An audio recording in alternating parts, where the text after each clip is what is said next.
Locker codes have been a huge thing in my team since NBA 2K14. It has been 10 years since locker codes have been a thing. But we're going to be going over every locker code controversy from 2K14, culminating in the massive, pretty much worldwide trending event that was the Jeremy Lin locker code at the end of this video.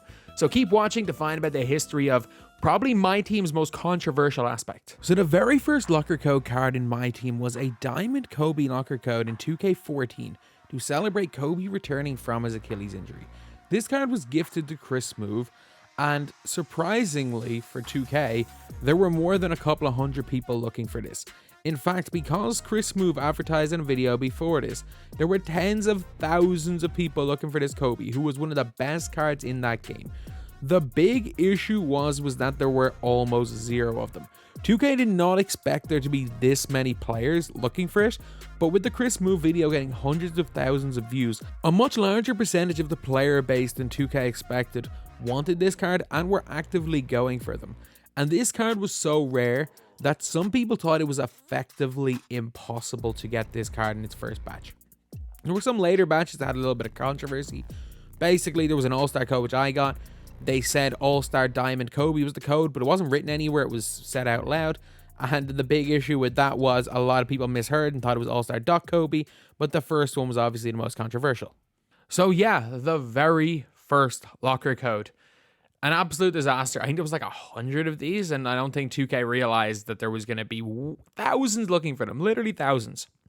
Almost nobody got this card, which was mad because it was probably the best card in the game for that time. The second player locker code is another huge controversy. So people didn't really know much about locker codes. 2K didn't even really know how to do locker codes. So what 2K used to do was they would put the locker code in the game a little bit before the card was out, just so that there were no errors. The problem was that back then the locker codes didn't have like numbers and letters and people were just guessing them. So Kevin Durant locker code for his diamond. The first one was Durant on fire. People guessed it. Then it was the second coming. Then it was Diamond Durantula. So basically people just started going through Kevin Durant's nicknames, and 2K had a time set for this locker code. And in the end, they just said, screw it. And like an hour and a half before the time, they released the code and were like, here, this is the code. It had been leaked 3 times, and it got to the stage where they weren't even trying anymore. They didn't put numbers and letters. They just said, screw it, an hour and a half early, you guys can get the code. The 2K14 KD locker code was a wild one, an absolutely wild one. I remember getting him very, very quickly, but just sitting on Twitter and waiting, and suddenly every like 10 minutes, the locker code would change. But yet, it was just nicknames of Kevin Durant. So basically, if you just guessed the nickname of Kevin Durant, you're probably going to go and get that locker code that day. It was wild. And then when they actually officially released the locker code, I'm pretty sure the quantity had already gone and nobody got it. So here we have the first example of the stall. The Ronnie 2K stall, the Andre Iguodala stall. So Andre Iguodala won Finals MVP, and he was meant to tweet out the locker code during the Warriors ceremony, but he genuinely just forgot. Then Ronnie was going to tweet out the code, but he stalled us for the entire ceremony. He made us not only watch the entire ceremony, he made us watch the ceremony and then just wait. Apparently, he had no signal on his phone. I call BS on that. But the amount of abuse sent towards not only Ronnie 2K, but Andre Iguodala as well, for a card that was incredibly mid, worth about 20k in the auction house, was wild. That Finals MVP, Iguodala, people were expecting everyone to get him because he was 95 overall. Nope, he was got by almost nobody, and it caused so much controversy that, in fairness, Shake still to this day has a bad relationship with 2K over how much abuse he gave to Ronnie 2K over this situation 8 whole years ago.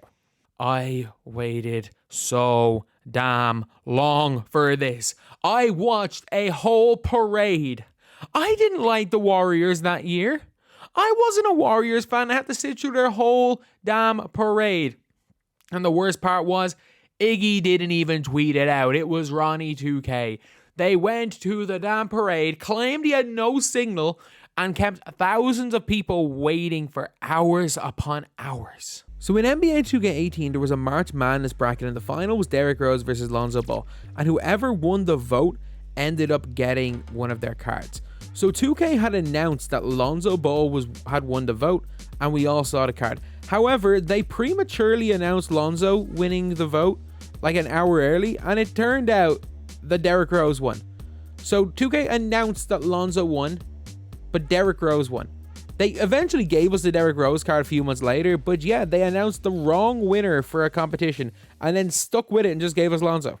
2K18 Lonzo was one of the funniest situations ever because Lonzo didn't even win. Like, we ended up getting both of them, which was a huge positive. I was happy about that, but I just remember being like, when they announced it and the poll was open, I'm like, Lonzo's looking like he's going to win, but this is close enough. And then he just lost it. It was all good. It was all good. We got both of them in the end, but that was just funny.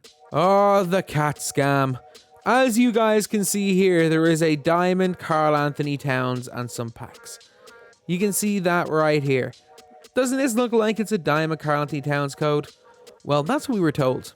We all waited up for this code, me till 3 in the morning. People waited hours and hours for this code.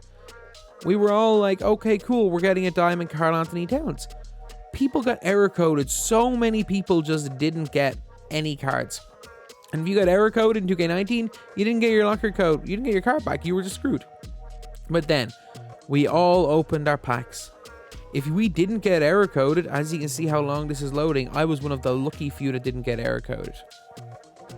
So I opened my pack here, patiently waiting for my diamond cat, and I get a day 1 ruby cat that was going for 900 MT.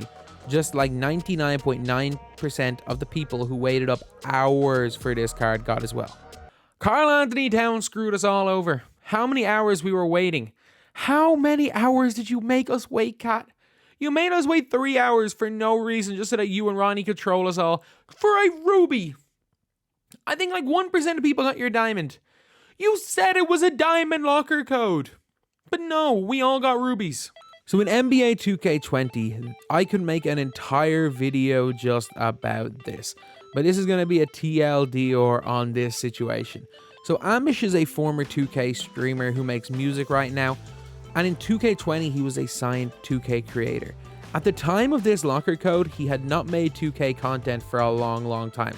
And then he tweeted out Galaxy Opal Jeremy Lin locker code and a link to his stream. So everyone was kind of hyped. No one knew what was going on. And because creator codes hadn't been a thing at this stage, no one really knew what was happening. And especially because Jeremy Lin was an 80-ish KMT card who wasn't very good in games, so people thought that that was possible. The hype for this was crazy. This was peak pandemic in May 2020. I did a waiting room stream for this. And I'm not lying, I had 4,000 people waiting to go into his stream, which peaked at like 10,000 viewers. However, that's when things went sour.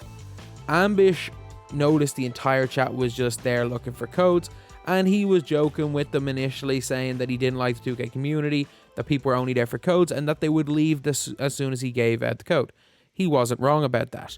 But then the chat started getting toxic, and not gonna lie, it got really bad. The amount of toxic crap, the amount of racist messages in there, I'm pretty sure anyone in Ambish's position would have snapped at that.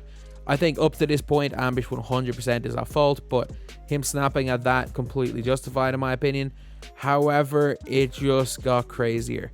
So this stream goes on for 5-6 hours, and obviously no Jeremy Lin. But then people in chat are saying that like creators are talking bad about Ambish. So Ambish goes nuts about Los, Cash, Phantoms. He just lets loose on everybody. He just airs his grievances with everyone in the 2K community, including the community itself, which is absolutely crazy in a sponsored 2K stream. As well as that, he spent the whole stream smoking, which from Ambitious streams is very common. That's basically what he does when he streams a lot of the time. However, in a sponsored stream for a 3+ game, it's not the greatest look, and I had to apologize sending a lot of under 18 fans into that stream because it most definitely wasn't appropriate.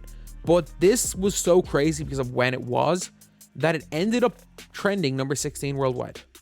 He trended 16 worldwide for a Jeremy Lin locker code.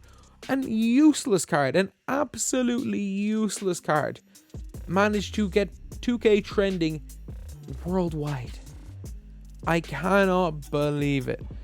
To this day, this is one of the most relevant situations in 2K, and it came from a stream from a guy who doesn't stream 2K, falsely advertising, as you can see here, it was a code for a pack, that he was giving away a bad card.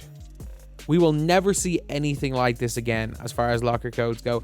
Heck, we may never... this may be part of the reason why they stopped creator code. Actually, no, they did it for another like 18 months after that. It's definitely not the reason they stopped creator codes.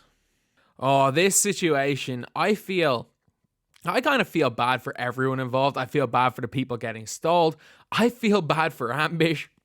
I feel bad for everyone who got caught in the crossfire of Ambish ranting. This was one of the just craziest situations ever in 2K. Stream with 10,000 plus viewers, videos getting 100,000 views talking about this. One of the craziest situations ever. Something that only could have happened because of the pandemic. And like, man, it's just hard to explain. If you weren't there, it's really hard to explain how relevant this was. So anyway, that is the video. Doing something a little bit different because I can't really play the game that much today on my console because the internet's a little bit iffy here. Thank you guys for watching. Please like, comment, and subscribe.